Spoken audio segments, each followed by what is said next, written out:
ओम नमः शिवाय। श्रावण मास महत्तम अध्याय 12। हरे कृष्णा, राधे राधे। श्रावण मास महत्तम के अध्याय 11 में भगवान शिव ने ब्रह्मा पुत्र सनत कुमार को श्रावण मास की पवित्र तिथियों के महत्तम में रोटक व्रत और द्वितीय तिथि व्रत की विधि सुनाई थी। अब आज इस अध्याय में स्वर्ण गौरी व्रत का वर्णन तथा व्रत कथा को सुनेंगे। शुरू करते हैं। श्री शंकर भगवान ने श्री सनत कुमार से कहा, हे ब्रह्मा पुत्र, अब मैं स्वर्ण गौरी का शुभ व्रत कहूंगा। यह व्रत श्रावण मास में शुक्ल पक्ष तृतीया तिथि को होता है। इस दिन प्रातःकाल स्नान करके नित्य कर्म करने के बाद संकल्प करें और 16 उपचारों से पार्वती तथा शंकर जी की पूजा करें। इसके बाद भगवान शिव से प्रार्थना करें, हे देवादिदेव, आइए, हे जगतपते, मैं आपसे प्रार्थना करती हूँ, हे सुरसतम, मेरे द्वारा की गई पूजा को आप स्वीकार करें। इस दिन भवानी पार्वती की प्रसन्नता और व्रत की पूर्णता के लिए 16 बायन पति पत्नियां जोड़े को दान में प्रदान करें और उनसे कहें, द्विज श्रेष्ठ की प्रसन्नता के लिए मैं ये बायना प्रदान करती हूँ। पहले चावल का आटा बनाएं। चावल के आटे से बनाए गए 16 मीठे पकवान बांस की 16 टोकरियों में सजाकर उनके साथ वस्त्र आदि रखकर स्वर्ण अलंकार आदि से सजाकर अपनी पत्नी सहित ब्राह्मणों को बुलाकर अपने सम्मुख बिठाकर बोले, मैं व्रत को पूरा करने के लिए, फल प्राप्त करने के लिए यह आपको देती हूँ। वस्त्र आभूषण अलंकार आदि से परिपूर्ण पतिव्रत धर्म सहित श्रावण सुवासिनी इसे ग्रहण करे। इस प्रकार 16 वर्ष अथवा 8 वर्ष या 4 वर्ष या 1 वर्ष तक इस व्रत को करके शीघ्र ही इसका उद्यापन कर देना चाहिए। पूजा के अनंतर कथा का श्रवण करके वाचक की विधिवत पूजा करनी चाहिए। सनत कुमार जी ने भगवान श्री सदाशिव से कहा, हे प्रभु, इस व्रत को सर्वप्रथम किसने किया, इसका महत्तम क्या है और इसका उद्यापन किस प्रकार करना चाहिए, वह सब आप मुझे बताएं। भगवान श्री सदाशिव ने कहा, हे महाभाग, आपने उत्तम बात पूछी है। अब मैं आपके समक्ष मनुष्यों को सभी संपदाएं प्रदान करने वाले स्वर्ण गौरी नामक व्रत का वर्णन करता हूँ। पूर्व काल में सरस्वती नदी के तट पर सुविला नामक विशाल पुरी थी। उस नगरी में कुबेर के समान चंद्रप्रभा नाम वाला राजा राज्य करता था। उस राजा की रूप लावण्य से संपन्न, सौंदर्य तथा मंद मुस्कान से युक्त और कमल के समान नेत्रों वाली महादेवी और विशाला नामक 2 अति सुंदर रानियां थी। उन दोनों में से राजा को बड़ी रानी महादेवी अधिक प्रिय थी। राजा उसे देह प्राण से चाहता था और उस पर जान छिड़कता था। एक दिन राजा वन में शिकार खेलने गए। वहां पर अनेक प्रकार के पशुओं का शिकार करते हुए काफी समय व्यतीत हो गया, तो वे भूख प्यास से व्याकुल हो इधर उधर घूमने लगे। काफी दूर निकल जाने पर उन्हें एक तालाब दिखाई पड़ा। तालाब चारों ओर से मनोरम था। राजा ने तालाब के किनारे जाकर उसका उत्तम जल पिया। वहां राजा ने देखा कि तालाब के किनारे देवलोक की अप्सराएं स्वर्ण गौरी की पूजा अर्चना कर रही हैं। उनको देखकर राजा ने पूछा, हे देवियों, आप यहाँ किस प्रयोजन हेतु पूजन कर रही हैं?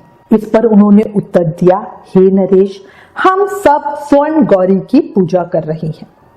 इस व्रत के फलस्वरूप प्राणियों को प्रत्येक प्रकार की धन संपदा मिलती है, इसलिए हे नरेश, आपको भी अपनी प्रजा की भलाई एवं धन प्राप्ति के लिए यह व्रत अवश्य ही करना चाहिए। राजा बोले, हे देवियों, आप इस व्रत की विधि मुझे बतलाइए, साथ ही यह भी कहिए कि इस व्रत के करने से क्या फल प्राप्त होता है।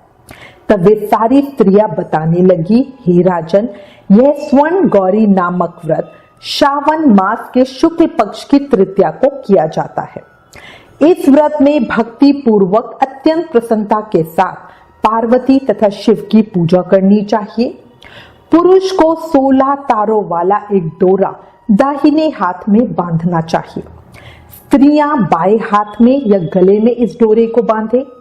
बस यही इस व्रत को करने की विधि है। अप्सराओं की बात सुनकर राजा बहुत प्रभावित हुआ और राजा चंद्रप्रभा ने भी इस व्रत को किया और 16 तार का डोरा अपने दाएं हाथ में बांध लिया। उसके बाद प्रार्थना करते हुए बोला, हे देवादिदेव महादेव और महापार्वती, मैं इस डोरे को बांधता हूँ, आप मेरे ऊपर प्रसन्न हो और मेरा कल्याण करें।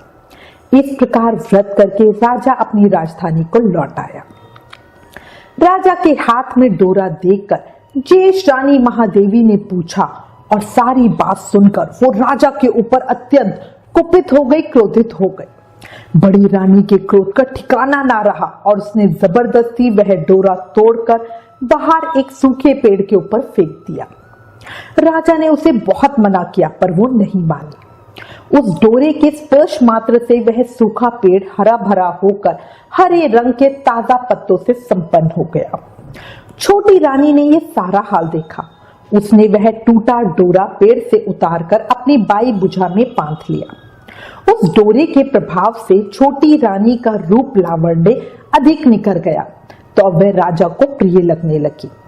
बड़ी रानी ने व्रत के डोरे का अपमान किया था, फलतः राजा ने उसका परित्याग कर दिया और वह दुखी हो वन में चली गई। अपने मन में वह भगवती देवी का ध्यान करते हुए मुनियों के पवित्र आश्रम में निवास करने लगी। कहीं कहीं शेष मुनियों के द्वारा ये कहकर उसे आश्रम में रहने से रोक दिया जाता था कि हे पापिन, अपनी इच्छा के अनुसार यहाँ से चली जा।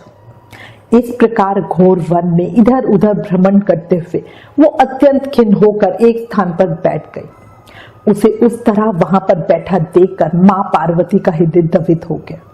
उसने रानी को दर्शन दिए।